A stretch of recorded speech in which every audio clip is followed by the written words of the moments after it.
Hi, my name is Leah Day, and welcome to this video for the Building Blocks Quilt-Along. Today we're stitching out our last quilting design in our disappearing 9-patch block. Okay, so I have knocked out all of my ditching, and you can see I left that center area open, so I basically just got the outlines of this big black area and then these two squares in the corners ditched. So let's get started. Okay, so I'm going to get started with my stippling, and remember, the main rule for this design is just simply wiggle around and try not to cross your line of stitching. And if you want to just go with something as simple as wiggly U shapes, that's just up and down wiggly U's, just like this. If you want to make it a little bit more complex, just kind of bend it out like a foot, something like that. You could do a lobster claw, peace signs, rabbit ears, whatever you need to think about in order to fill the design in and feel comfortable stitching it. I usually find myself stitching some fairly repetitive shapes if I'm stitching this over a large area, but you know, even if I'm stitching repetitively, I find when I go back and look at it, it still looks very random. It still looks very I should say, like a meander, like the line is just meandering around with no rhyme or reason. Okay, so at this point I think I'm going to knock out some echoes. All this requires is just travel stitch over and swing down. Now I would definitely mark all of these echoing lines, all of these circular lines. It's pretty tricky to stitch this freehand. Especially because we're kind of knocking out these outer lines first. We're not working from the center to the outside. If you really wanted to stitch the block entirely freehand, then I would advise working from the center out and knock out those center circles first and work your way outwards so that way your echoes are more accurate.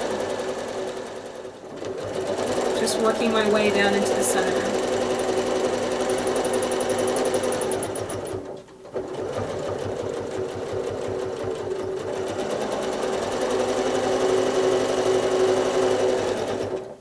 Okay, and this is the circle that I can knock out. See how it hits up right against those edges? I can knock that circle out completely without breaking thread. So let's go ahead and knock that one out. And with this circle, what I'm doing is I'm taking kind of a wider stance with my hands. I'm going to back up so you can really see. I'm taking kind of a wider stance with my hands, and I want to try and flow through this whole thing. You know, if I need to stop anywhere, make sure to stop on these spots where you're hitting up against the ditch lines or a pieced square, basically something that can kind of disguise or hide if you kind of wiggle a little bit as you start and stop quilting. Let me show you what I mean. I can flow around this. I'm pressing down with my fingertips, I'm guiding with my arms, my elbows are off the table. If I need a stop, I would do it right there where I just hit a ditch line. There's a piecing line right there. If I need to, I can rotate so I can see what I'm doing.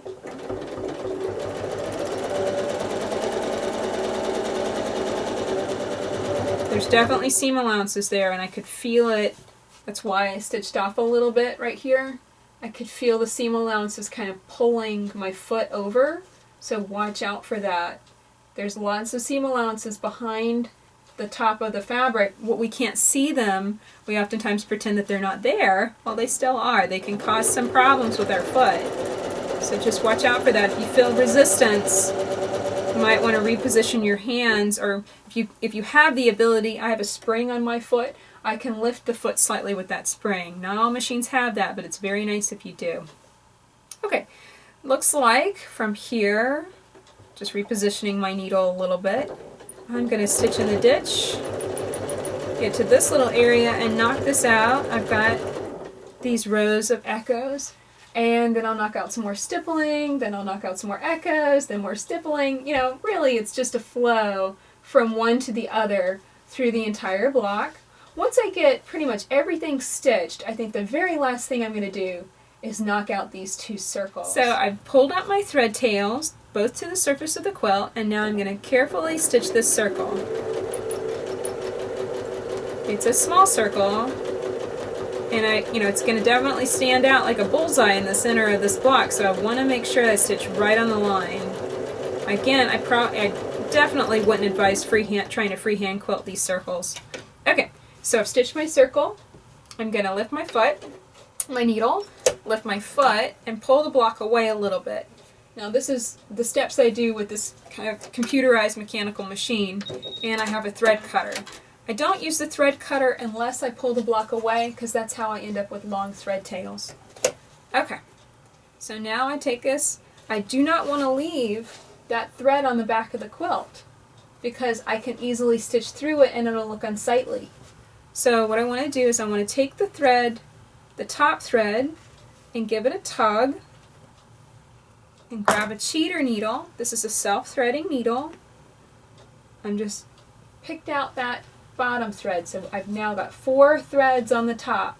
Now here's something specific to isocord thread. Isocord thread is pretty slick. It's a slippery polyester thread, so I would not advise tying all 4 threads into a knot. I would tie these off 2 and 2. So I do 2 threads together and tie a knot, and 2 threads together. It's just a simple overhand knot.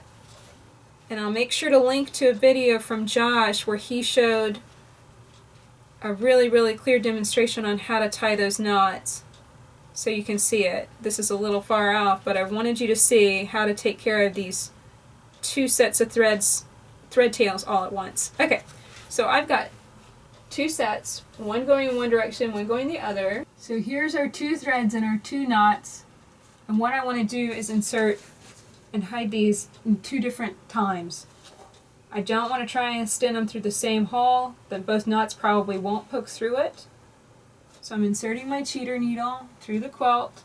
I really like it if I have a line of quilting that I'm planning to stitch. I really like it if I can stitch over this within the quilt, so I always plan it that way. I flip over the block and look for the needle. The needle's not coming out the back, so that's a good thing. And now I take one of those sets of threads and I just pop it into the eye of that cheater needle. And you see how I made a loop here? That loop will allow extra thread so that when I send this through, the thread tails will not pull out of this eye. See how easily they pull right out if you tug on it too hard. So make sure that you add that little extra space. Pull it through and tug on that. You'll go kind of hide it completely. Now I'm going to do this again. I always can't pull it down so I can really see where I'm inserting my needle. I want it to be right below where those threads came out of the quilt. Really, where you insert your needle is the key to this. Okay? See how I'm running this in a slightly different direction even? Flip it over on the back, make sure it's not coming through. Pop the threads into the eye of the needle. Make sure I've got a little extra space. And send it through. This is, I will be honest, this can feel like a real struggle the first time you do it. I have made it into a very rigid habit for myself because this is what I keep next to my sewing machine. This is a pen place. It's a very small magnet, and I keep just 2 things. 1 little straight needle and 1 cheater needle. This is all that is next to my sewing machine. I don't want one of those big magnets because this will get lost in a whole ton of pens. So that's all I keep there, and that way I can just quickly grab it. I use this other one if I'm picking out stitches, if I need to rip something, or if I need to stabilize something as I'm piecing. So that is a very, very useful little thingy to keep right next to your sewing machine, nice and handy. So back on the machine, I've got 1 more ring to stitch. And you might look at this and say, well, I just like it like that. I just want it to look like that, like a big donut in the center. That's cool too. But I really like the idea of 1 more ring in this area, and I'm basically going to follow the exact same steps all over again. Pull up my thread tails, tuck them underneath the foot, swing around for my circle, and then carefully hide those thread tails. My name is Leah Day, and this has been a video for the Building Blocks Quilt Along. Pick up your copy of the Building Blocks quilt pattern and learn how to piece and quilt with us as we make 42 beautiful blocks together. Pick up your copy of this pattern at leahday.com. Until next time, let's go quilt!